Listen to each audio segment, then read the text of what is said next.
The ballroom fell silent. Not because the bride was walking down the aisle, not because someone had objected, because the wedding planner was staring at a payment terminal with the kind of expression that made 300 guests stop talking at once. I'm sorry, she said carefully. The card was declined. The groom laughed. Run it again. She did. Another beep. Declined. A ripple of whispers spread across the ballroom. The florist stopped arranging centerpieces. The string quartet lowered their bows. Even the bartender glanced toward the entrance. Ethan turned toward his fiancée, Vanessa, forcing a smile that looked more painful than confident. It's the bank. It has to be. Vanessa didn't answer. Instead, she looked directly at me. So did everyone else. The photographer, the wedding planner, Ethan's mother, his business partners. 300 pairs of eyes landed on the same person.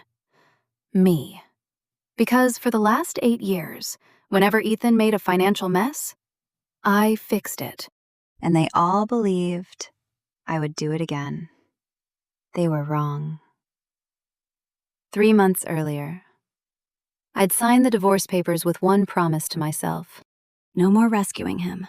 Not emotionally, not professionally, not financially, especially not financially. People assume marriages end because of one dramatic betrayal, an affair, a secret child, a huge fight. Ours ended because of something much quieter.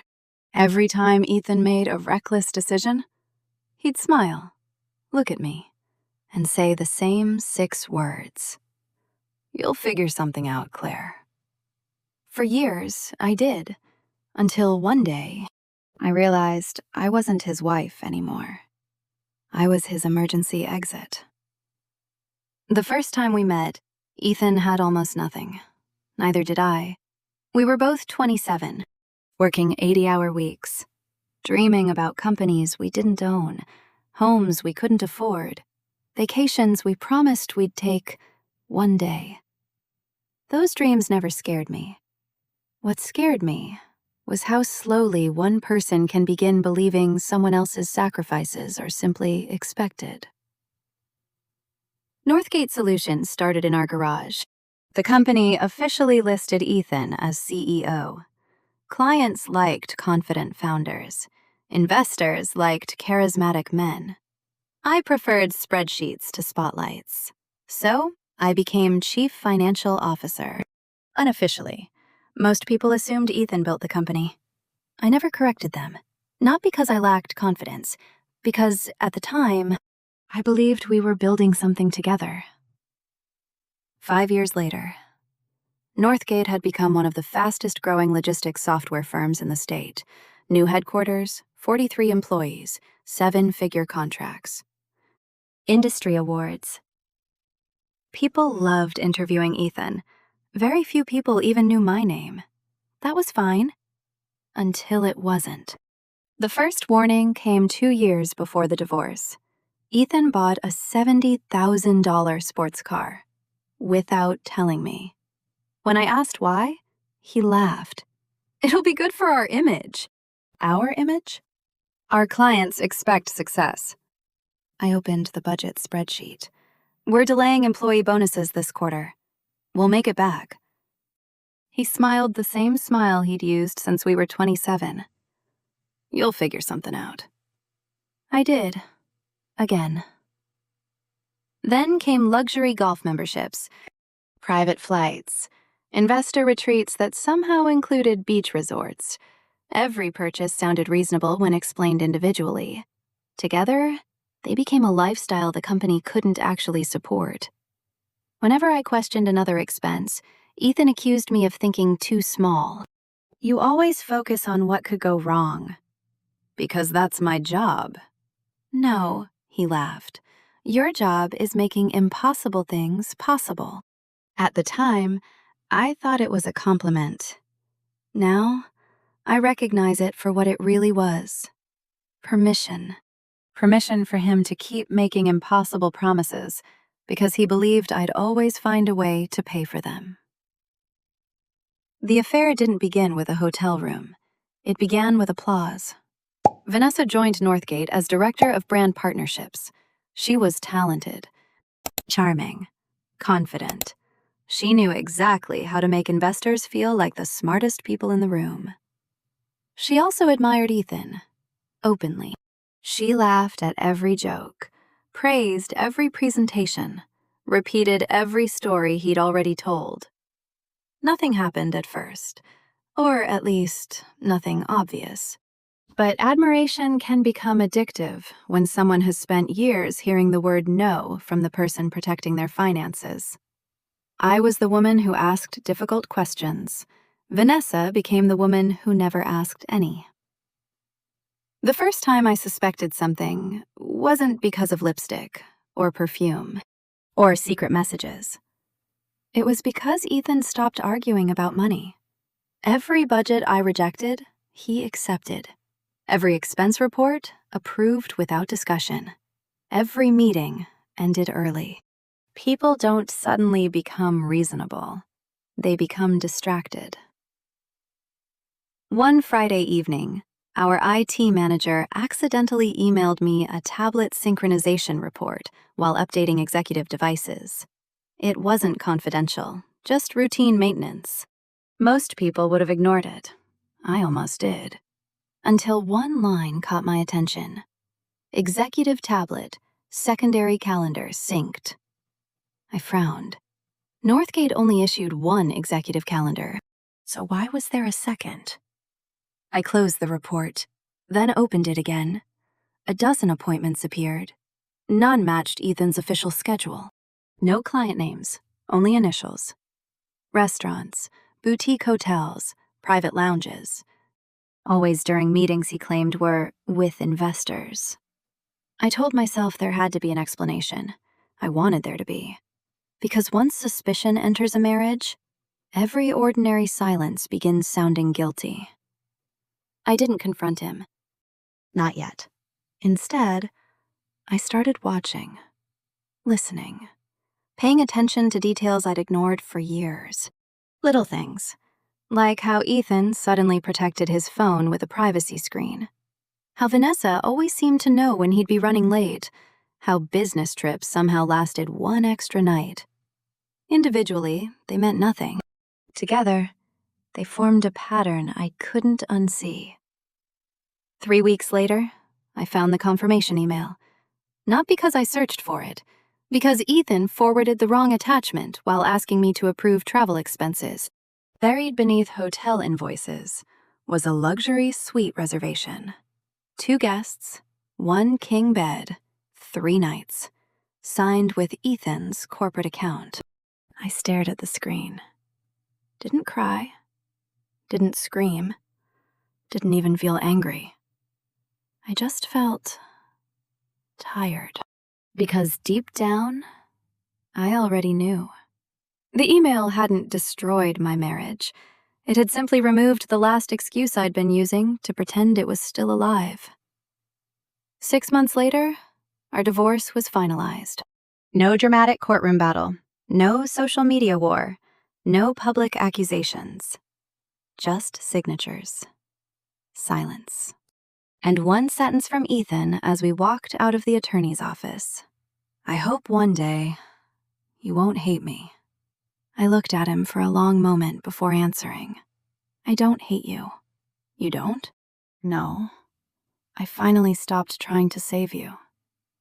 He looked confused, as if he genuinely didn't understand the difference. 3 months later, I watched him standing beneath crystal chandeliers, wearing a custom tuxedo, about to marry the woman he'd chosen over me. And when his credit card was declined in front of 300 guests, every instinct inside me screamed to solve the problem. Old habits don't disappear because a judge signs a piece of paper. They disappear when you finally choose yourself.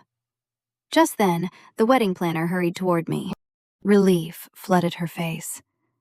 Mrs. Claire, I was told you're still an authorized user on Mr. Carter's executive account. She lowered her voice. Can you approve the payment? Before I could answer, Vanessa walked over. She smiled politely, too politely, then said the one sentence that made me realize this wedding wasn't falling apart because of a declined card. It was falling apart because neither of them understood whose money they had actually been spending. Vanessa smiled as though we were old friends, calm, elegant, perfectly composed. If someone had walked into the ballroom at that moment, they would have assumed she was simply asking a small favor. Claire, she lowered her voice. I know this is awkward. You've always handled Northgate's finances. I'm sure this is just a banking mistake. There it was. Not an apology, not embarrassment. An assumption. She genuinely believed I would rescue them. Again. I looked at the payment terminal, then at Ethan. He refused to meet my eyes. Instead, he stared at the floor, as if waiting for me to do what I'd done for nearly a decade. Fix it. The wedding planner shifted nervously. We only need the venue balance cleared. It's just until the bank sorts things out. I smiled politely. I'm sorry. I can't help you. Vanessa blinked. I'm not asking you to pay. No, you're asking me to use access I no longer have. Her confident smile wavered. What do you mean? Our divorce was finalized 3 months ago. I'm no longer authorized to approve anything. That wasn't entirely true. I simply wasn't going to explain the difference. A murmur swept through the ballroom. People began checking their phones. The band quietly stopped playing. Someone near the back whispered, I thought she still ran the company. Another answered, I thought she owned half of it. The rumors had already begun. Vanessa noticed them too, which meant she needed a new story. Fast. She turned toward the wedding planner. There must be a misunderstanding. My fiancé is CEO of Northgate. The company has never missed a payment. The planner swallowed nervously. I understand, but the authorization code says the account has been frozen. Frozen. The word hit Ethan harder than the declined card. His head snapped up. What? That isn't possible. He pulled out another card. Try this one. The planner did. Declined. A third card. Declined. A fourth. Same result. Now people weren't whispering anymore. They were watching. Ethan finally walked toward me, not as my ex-husband, as a man who had just realized the room believed I knew more than he did. Claire. His voice was low. What happened? I looked at him for several seconds. That's an interesting question. I don't have time for this. No. You have 300 guests waiting. He exhaled sharply. If you know something, tell me. I shook my head. I know plenty, but none of it explains why your cards don't work. Vanessa stepped between us. This isn't the place. No, I agreed. It really isn't. She folded her arms. If you're trying to embarrass Ethan, I'm not doing anything. Then help. I smiled. I stopped doing that. The photographer quietly lowered his camera.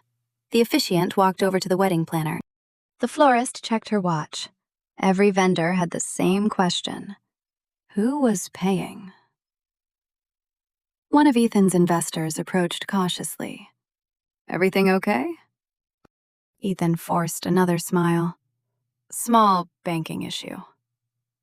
The investor nodded slowly, then asked the question no CEO ever wants to hear in public. Is Northgate having cash flow problems? The smile disappeared. Absolutely not. I noticed Vanessa glance at him, just for a second, long enough to recognize she'd never heard that question before. My phone vibrated. A message from Rachel, Northgate's senior controller. Don't answer, just read. Attached was a screenshot, an internal banking notification. Corporate operating account status, temporary administrative hold. Timestamp, 21 minutes ago. I frowned. Administrative hold. That wasn't normal. Not before a wedding. Not without warning. Something had happened. Something bigger than unpaid ballroom invoices. Rachel sent another message. "Please tell me you're not with Ethan right now." I typed back. "Why?" 3 dots appeared. Disappeared. Appeared again. Finally, one sentence arrived. "Federal auditors showed up this morning." My heartbeat slowed. Not faster. Slower. Because Rachel wasn't dramatic. If she'd texted instead of calling, it meant she assumed someone might be reading Ethan's phone. Across the ballroom, Ethan was still trying different credit cards. Every one failed. Vanessa leaned closer. "What account did they use?" "I don't know." "You booked everything." "I delegated it." She stared at him. "You delegated our wedding?" "No, I mean accounting." The first crack appeared. Not in their finances, in their trust. The wedding planner approached again. "I'm terribly sorry, but unless payment is received within the next 15 minutes, hotel management will suspend all services." No music. No catering. No ballroom access. 300 guests. A luxury wedding. Minutes away from becoming a public disaster. Ethan walked straight toward me again. This time, there was no anger, only desperation. "Claire, I know you still talk to Rachel." I didn't answer. "I need you to call her." "No." "Please." "No!" His voice dropped. "Just find out what's happening." I looked directly into his eyes. For 8 years, every crisis in your life became my responsibility. "I don't work for you anymore." Vanessa suddenly spoke. Her tone was still polite, but there was steel underneath it now. "Claire, you're enjoying this." I smiled sadly. "You know what I'm enjoying?" "What?" "For the first time in years, someone else's emergency isn't automatically mine." She took one step closer. "So that's it? You'll just watch everything collapse?" I met her gaze. "No. I'll watch people deal with the consequences of their own choices." The silence between us lasted only seconds, but it felt much longer. Then, from the far end of the ballroom, someone shouted, "Ethan!" Every head turned. It was Daniel Cho, Northgate's outside legal counsel, still wearing his courtroom suit, still carrying a leather briefcase. He wasn't supposed to be at the wedding. The moment Ethan saw him, every trace of color drained from his face. Daniel didn't slow down. He walked directly through 300 confused guests until he stood beside Ethan. Then, without even acknowledging anyone else, he quietly handed over a sealed envelope. Only 7 words were printed across the front. "Urgent. Do not open in public." Ethan ignored the warning. He tore it open anyway. As his eyes scanned the first page, his hand began to shake. Vanessa grabbed his arm. "What is it?" He didn't answer. He couldn't. Because the very first line read, "Notice of immediate federal asset preservation order." And standing only a few feet away, I finally understood why every card in Ethan's wallet had just stopped working. The envelope slipped from Ethan's hand. It hit the marble floor with a sharp slap that somehow sounded louder than the string quartet had all afternoon. No one moved. No one spoke. 300 guests watched a groom who had looked invincible only minutes earlier suddenly forget how to breathe. Vanessa bent down first. "What is it?" Ethan grabbed the papers before she could read them. "Nothing." His answer came too fast, too loud, too desperate. Daniel Cho didn't even look at him. "It's not nothing." He kept his voice low, but the words still carried. "You were specifically instructed not to open it here." The ballroom had changed. 5 minutes ago, everyone had been waiting for a wedding. Now, they were waiting for the truth. Vanessa reached for the papers again. Ethan? What does it say? He folded the documents in half. It's company business. She forced a smile. Then tell me. I said, it's company business. For the first time all day, she looked uncertain.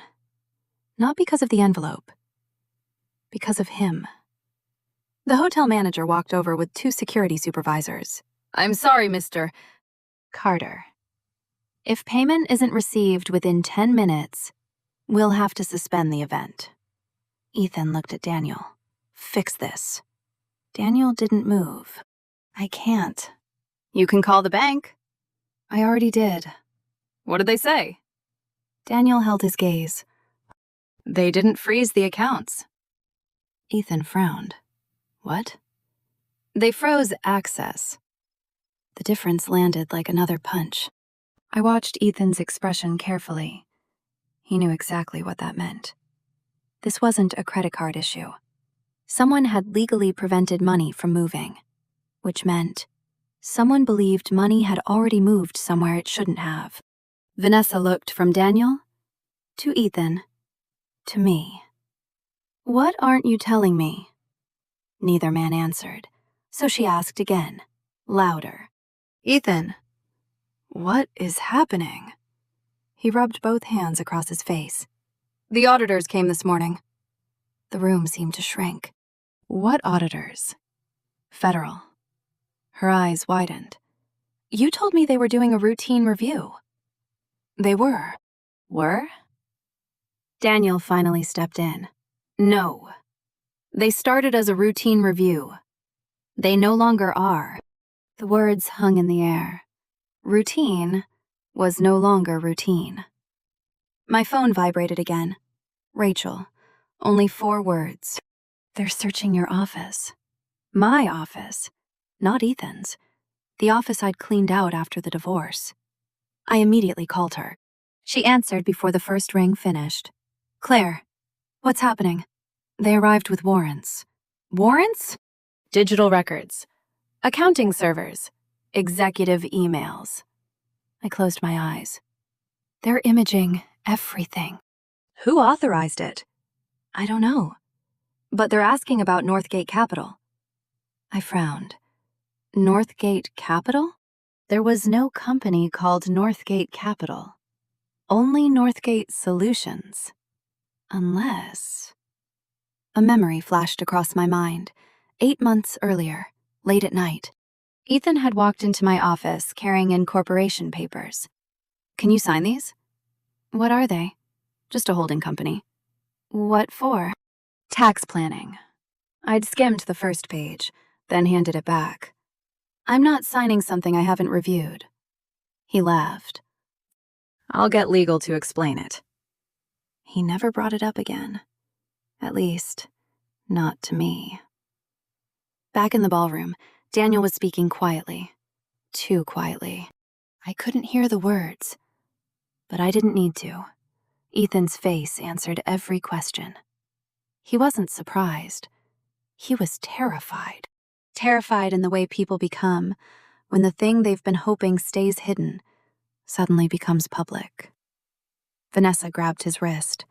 Ethan, look at me. He did. Is this about the company? No. Is it about money? No. She didn't blink. Then swear to me. Silence. 1 second. 2. 3. He never answered. She slowly let go of his hand. Around us, the whispers became louder. I heard the FBI. No. IRS. Fraud? Tax? Embezzlement? Every rumor was worse than the last. One of Northgate's largest investors approached Daniel. Should I be worried? Daniel didn't answer immediately. I think you should postpone any decisions until Monday. The investor stared at him. That's not what I asked. No, it isn't. But it's the safest answer I can give. The investor quietly stepped away. He was already reaching for his phone. Rachel texted again. You need to see this. Another attachment, a screenshot from the corporate registry. My breathing stopped. There it was. Northgate Capital Holdings, LLC. Formation date, 9 months earlier. Managing member, Ethan Carter. Second managing member, Vanessa Brooks. My name was nowhere. I read it twice, then a third time. Northgate Solutions, the company we had built together, had never authorized another holding company, which meant only one thing. Someone had created a second corporate structure without board approval, without shareholder approval, without finance approval, without me. Daniel noticed my expression. He walked toward me, quietly, carefully. So, you know, I folded my phone. I know enough. He nodded. Not everything. What am I missing? He looked across the ballroom to make sure Ethan couldn't hear, then spoke so softly I almost missed it. The investigation isn't about the wedding. I frowned. It's about where Northgate's money went. Before I could ask another question, Vanessa walked straight toward us. Her smile was gone, completely. She looked directly at me. You knew. I met her eyes. Knew what? Don't play games. You've been strangely calm since you walked in. I'm divorced. I don't manage Northgate anymore. That isn't what I asked. She took another step closer. I think you've known something was coming. I answered honestly. I knew your marriage started with a lie. I didn't know it would collide with a federal investigation. For the first time, Vanessa looked shaken. Not angry, not defensive. Shaken. Because she finally realized something that hadn't occurred to her all afternoon. She had spent the last year believing Ethan told her everything. But standing in that ballroom, surrounded by frozen bank accounts, federal auditors, and a lawyer carrying emergency notices, she suddenly understood she might know even less about the man she was marrying than the woman he had divorced. Then Ethan shouted from across the ballroom, "Vanessa!" She turned instinctively. He was holding another sheet of paper now. His hands were trembling. Daniel looked at me once, almost apologetically, then whispered the sentence that changed the entire story. They didn't come because of an accounting error. He paused. They came because someone inside Northgate reported a multi-million-dollar fraud. A multi-million-dollar fraud. The words echoed in my head, not because they were unbelievable, but because they finally explained everything that hadn't made sense for nearly a year. The luxury spending, the second calendar, the secret company, the sudden confidence. None of it had been random. It had all been funded by money Ethan believed no one would ever trace. Vanessa stared at Daniel. What fraud? Daniel didn't answer. Instead, he looked at Ethan. This conversation shouldn't happen here. Ethan's jaw tightened. It's already happening. No. Daniel replied quietly. It already happened. The ballroom doors opened again, not dramatically, just enough for 2 men in dark suits to step inside. Neither wore uniforms. Neither looked around the room. They walked directly toward Ethan. Every conversation stopped. One of them showed a badge. We're not here to arrest anyone. Relief flashed across Ethan's face. It lasted less than a second. We're here to formally notify you that all executive access to Northgate Solutions has been suspended, pending investigation. The relief disappeared. Vanessa stepped forward. There must be some mistake. The older investigator looked at her politely. "And you are?" "Vanessa Brooks. Soon to be Vanessa Carter." The investigator glanced at the wedding dress, then at the frozen payment terminal. His expression didn't change. "I'm afraid that may need to wait." The sentence landed harder than anyone expected. Not because it was cruel, because it was practical. The wedding, at least for now, no longer mattered. One of Ethan's board members suddenly approached. "What's going on?" Ethan answered immediately. "It's a misunderstanding." The investigator calmly corrected him. "No, it's an active federal investigation." The board member took one slow step backward. "You told us this was a routine audit." "It was," Ethan replied quickly, "until someone twisted the numbers." Vanessa turned sharply. "What numbers?" Again, Ethan didn't answer. I watched her carefully. She wasn't acting anymore. For the first time since I'd known her, she looked genuinely frightened. Not because of the investigation, because she realized Ethan had been protecting information, not protecting her. There was a difference. A very expensive difference. My phone buzzed. Rachel again. "Conference room B, now." I quietly stepped out of the ballroom. Rachel was waiting in a service hallway beside two vending machines. She looked exhausted. "You came." I almost didn't. She handed me a tablet. "Watch." The screen showed security footage from Northgate's headquarters. Timestamp. 3 weeks earlier. Ethan. Vanessa. Chief Operations Officer Mark Ellis. All three entering the executive boardroom after business hours. The meeting lasted nearly 2 hours. There had been no board meeting scheduled that evening. No minutes, no notice, nothing. Rachel swiped to another file. It was a bank authorization log. Multiple wire transfers. Millions of dollars. From Northgate Solutions to Northgate Capital Holdings. Always approved electronically. Always after 6 o'clock. Always using executive authorization credentials. I frowned. Those approvals require 2 signatures. They do. So who signed?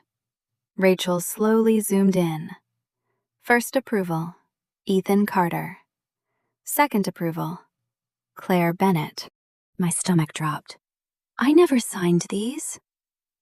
I know. Silence. Long. Heavy. Uncomfortable. Then Rachel whispered, "Someone used your executive credentials." I stared at the screen. Every approval looked authentic. Digital certificate. Timestamp. Encryption. Everything. To anyone reviewing the records, it appeared I had personally approved every transfer. Which meant I wasn't just Ethan's ex-wife anymore. I was about to become a suspect. Back in the ballroom, the wedding planner had stopped pretending. She quietly instructed staff to remove the champagne tower. The band packed away their instruments. Guests began collecting coats. The celebration was dissolving, one silent table at a time. Vanessa finally cornered Ethan near the dance floor. "What is Northgate Capital?" He froze. "Who told you that?" "Answer me." "It's a holding company." "For what?" "Tax planning." She laughed. A cold, disbelieving laugh. "I've heard that line before." He blinked. "What?" She pointed toward me. She reacted before anyone said the name. "You lied to her, too." Ethan grabbed her arm. "Lower your voice." She pulled away immediately. "Don't. You don't get to tell me what to do anymore." Several nearby guests instinctively looked away. Nobody wanted to witness the conversation. Everyone listened anyway. "I signed incorporation papers," Vanessa continued. "You said the attorneys cleared everything. They did. Then why are federal investigators here? They're wrong. Are they? She stepped even closer. Or am I just the newest person you've convinced to trust you? For the first time, Ethan lost his temper. I did all of this for us. The sentence came out louder than he'd intended. The ballroom fell silent again. Vanessa stared at him. For us? He realized too late what he'd admitted. Rachel suddenly called my phone.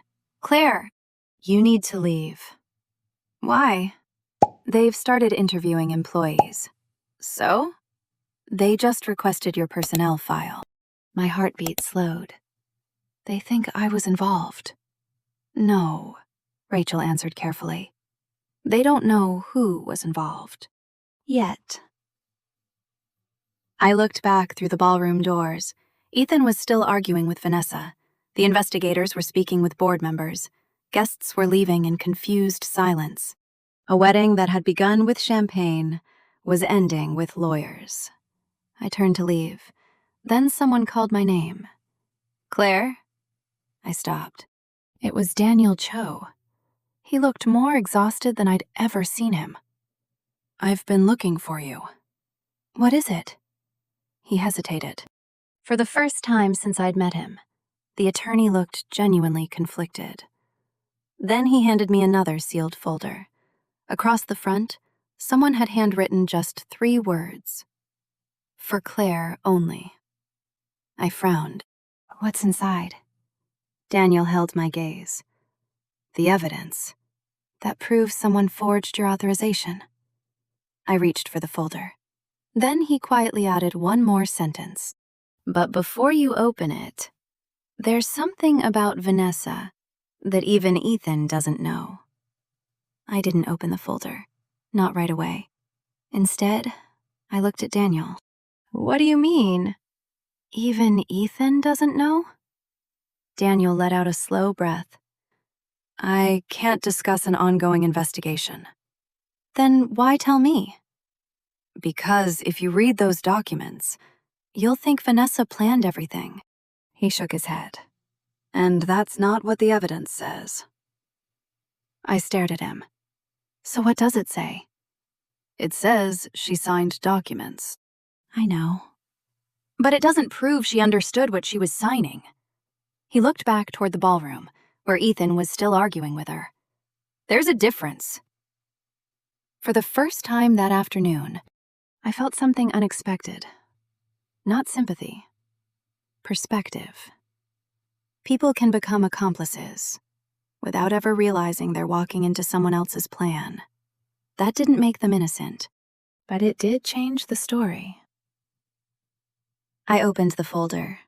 Inside were copies of digital authorization logs, metadata reports, and a forensic audit summary. Every fraudulent transfer followed the exact same pattern. Transfer request. Electronic approval. Money moved into Northgate Capital Holdings. Then, within 48 hours, the funds disappeared again. Not into Ethan's personal account, not into Vanessa's, into a network of investment entities. One name appeared again and again. Ashford Strategic Partners. I frowned. I've never heard of them. Daniel nodded. Neither had most of Northgate's board. He handed me one final page. Read the last paragraph. I did. My heartbeat slowed. The forensic investigators didn't believe the money had been stolen for Northgate. They believed Northgate had been used to move money somewhere else. The company hadn't just become a victim. It had become a vehicle. I looked up. Ethan knew? Daniel answered honestly. We know he approved transfers. We know he concealed information. We know he lied. He paused. What we don't yet know is how much he understood. Back inside the ballroom, the wedding had officially ended. The hotel staff quietly removed floral arrangements. Guests hugged one another awkwardly before leaving. The dance floor, which had been polished to perfection only hours earlier, was empty. Vanessa sat alone beside the sweetheart table, still wearing her wedding dress, still holding her bouquet. She wasn't crying. She was staring at Ethan, as though she'd never actually met him before. I walked toward the exit, then heard my name. Claire. It was Vanessa. I almost kept walking. Instead, I stopped. She stood slowly. I need to ask you something. I nodded once. Were you the one who reported him? There it was. The question everyone would eventually ask. I met her eyes. No. She searched my face, trying to decide whether I was lying. You could have destroyed him months ago. I could have. So why didn't you? I answered without hesitation. Because I wanted a divorce, not revenge. She looked down at the engagement ring still on her finger. I thought you hated me. I was hurt. That's different. A long silence settled between us. Finally, she whispered, I think he lied to both of us. Before I could answer, Ethan walked toward us. His tuxedo jacket was gone. His tie hung loose around his neck. He looked like someone who hadn't slept in days. Or perhaps someone who had finally run out of explanations. Claire. I turned. I know what you're thinking. I doubt that. No, I do. He rubbed a hand across his face. You think I stole from the company. I said nothing. He stepped closer. I never took $1 for myself. Vanessa looked at him sharply. What? He ignored her. I moved money. Yes. I approved transfers. Yes. But I wasn't stealing. I frowned. Then what exactly were you doing? For several seconds, he couldn't answer. Finally, he whispered, I was trying to keep Northgate alive. The sentence sounded absurd until he explained. 2 years earlier, Northgate had quietly lost its largest enterprise contract, then another, then another. Revenue collapsed. Investors panicked. Banks threatened to call outstanding loans. The board wanted layoffs. Ethan refused. He became convinced that if he could just buy enough time, one big contract would save everything. So he listened to consultants who promised temporary financial restructuring, temporary companies, temporary transfers, temporary financing. Every decision was supposed to be reversed before anyone noticed. Instead, each one required another, then another, until there was no way back. Vanessa stared at him in disbelief. You told me Northgate was having its best year. I thought it would. You bought me a ring. I thought we could afford it. You booked $1 million wedding. I thought the next contract would cover everything. She laughed bitterly. You didn't build a future. You built a fantasy. For the first time, Ethan didn't defend himself, because he couldn't. Everything she'd said was true. Daniel approached again. Ethan, the investigators are ready.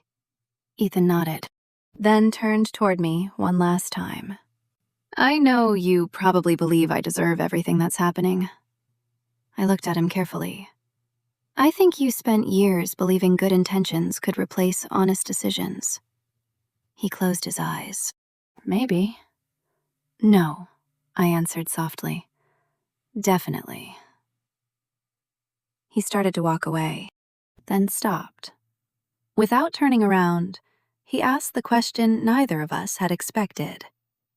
Claire, if I told you the truth 2 years ago, would you have stayed? I thought about the question, longer than he probably expected. Finally, I answered. I would have fought beside you. I paused. But I would have been fighting the truth. My voice grew quieter. I couldn't fight the lies.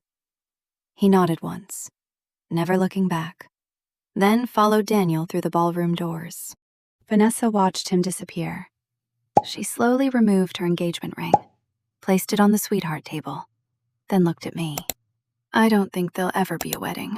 I didn't answer, because we both already knew. Just then, my phone vibrated. Rachel. Only one sentence. The lead investigator wants to meet you first thing tomorrow morning, because they finally know who forged your digital signature. The lead investigator didn't begin with a question. He began with an apology. Mrs. Bennett. He slid a folder across the conference table. I'm sorry your name was ever attached to this. I looked down. Across the front was a single label, Digital Signature Analysis. Inside, page after page confirmed what Rachel had hinted the night before. My executive authorization hadn't been hacked. It had been cloned.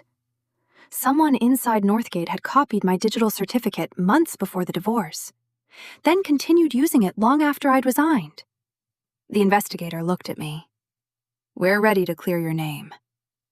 I didn't feel relief, only exhaustion, because clearing my name wouldn't undo everything that had already happened. He opened another folder. This is where things become complicated. Complicated. I'd grown to hate that word. It usually meant someone had spent too long making bad decisions. We've interviewed everyone. The executive team, the board, the accounting department, the outside consultants. He paused. We no longer believe there was one mastermind. I frowned. What do you mean? Ethan approved transactions he shouldn't have. Several executives ignored obvious warning signs. Outside advisors recommended structures they knew were risky, and people kept telling themselves the next quarter would fix everything. He leaned back. Corporate disasters rarely begin with one criminal. They usually begin with dozens of people making one small compromise after another. It sounded strangely familiar, because that was exactly how my marriage had ended. Not with one lie, with hundreds. Later that afternoon, the findings were presented to Northgate's board. No reporters, no cameras. Only directors, legal counsel, and investigators. The forensic report confirmed that Ethan had authorized transfers into Northgate Capital Holdings. It also confirmed that millions had eventually flowed into outside investment entities without proper disclosure. The board voted unanimously. Ethan was removed as CEO, effective immediately. No one applauded, because there was nothing to celebrate. Northgate had survived, but it had lost the trust of its employees, its investors, and many of its clients. Some contracts were terminated within days. Expansion plans disappeared overnight. Years of reputation damaged in a single morning. Winning the investigation didn't mean anyone truly won. As Ethan left the boardroom, he noticed me waiting near the elevator. Neither of us spoke at first. Finally, he broke the silence. It's over. I nodded. Yes, they're going to cooperate with prosecutors. I know. He looked down at his hands. I kept telling myself I was protecting the company. Were you? No, he answered before I finished the question. I was protecting my pride. For the first time in years, he wasn't asking me to make him feel better. He was simply telling the truth. A week later, Vanessa asked to meet me. I almost declined. Curiosity won. She looked nothing like the woman I'd seen in the wedding dress. No designer handbag. No perfect makeup. No rehearsed confidence. Just someone trying to understand how she'd ended up standing in the middle of someone else's collapse. I owe you an apology. I stayed quiet. I thought you were jealous. I thought you wanted Ethan back. She laughed bitterly. The whole time, you were just trying to survive the version of him I'd only just met. She slid a folder toward me. Inside were copies of emails she'd voluntarily given investigators. I didn't know about the transfers. I know. That I signed incorporation papers without reading them.